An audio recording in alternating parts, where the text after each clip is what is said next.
For my Foods of the World project, my country is Brazil, and I chose to do Brazilian cheese bread. First, you add 1 1/4 cups of milk to medium heat. Some of Brazil's imports are wheat, fresh processed vegetables, dairy products, corn, vegetable oil, and fresh processed fruits. Next, add 1/2 cup of water.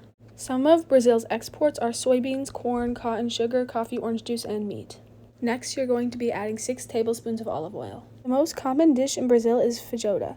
Feijoada is a hearty stew with black beans and pork.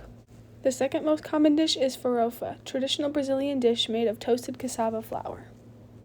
Third is maquisa de camarão, slow-cooked stew made with fish and vegetables. Fourth is vatapa, a thick stew made from shrimp, ground peanuts, and bread put into a smooth paste. Fifth is acarajé, a crispy fritter that is made from black-eyed peas. Next, add 2 teaspoons of salt and let it all come to a boil.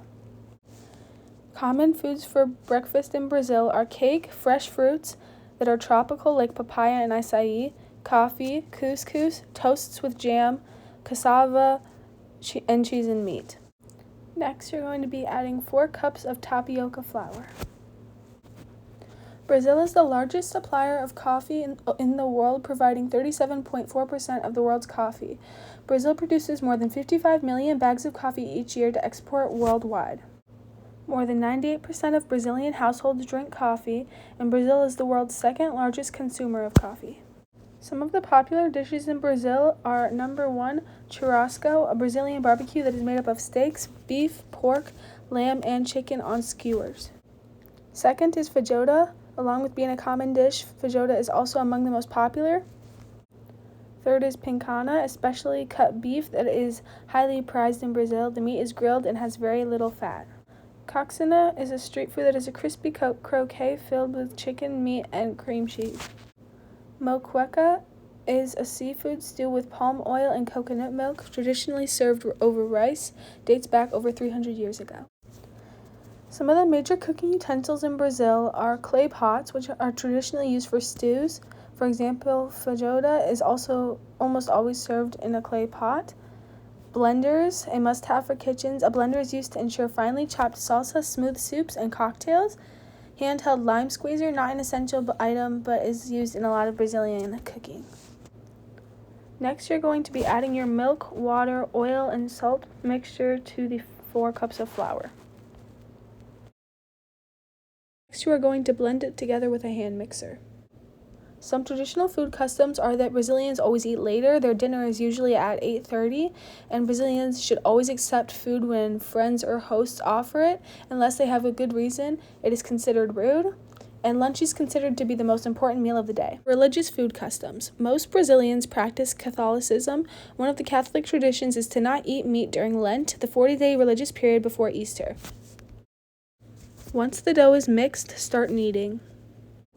During Lent, a lot of Brazilians will choose to substitute fish or meat, and another tradition is Carnival, which happens a week before Lent. Brazilians will drink alcohol, eat spicy food and sweets. They eat many rich foods and a lot of meat. The next step is to add 2 large eggs to your dough. Make sure you have your oven preheated to 400 degrees.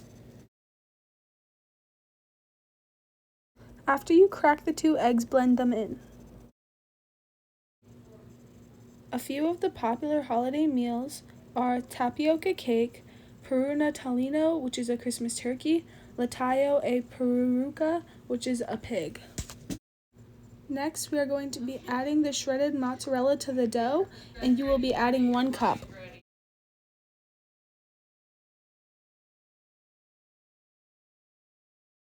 The next step is to add 1 1/2 cups of grated Parmesan cheese.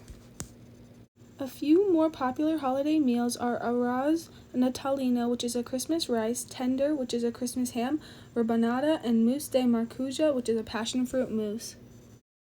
Once you have added both the Parmesan and mozzarella, blend it in until it is all the way incorporated into the dough. Next, you are going to want to make balls that are about golf ball size. After you are finished making the ball, place it on a baking sheet that is covered with parchment paper. After you have made all your balls, and put them on the baking sheet. Put the baking sheet in the oven and let them bake for 15 to 20 minutes or until they are golden brown and puffy. When you take the balls out of the oven, they should look something like this.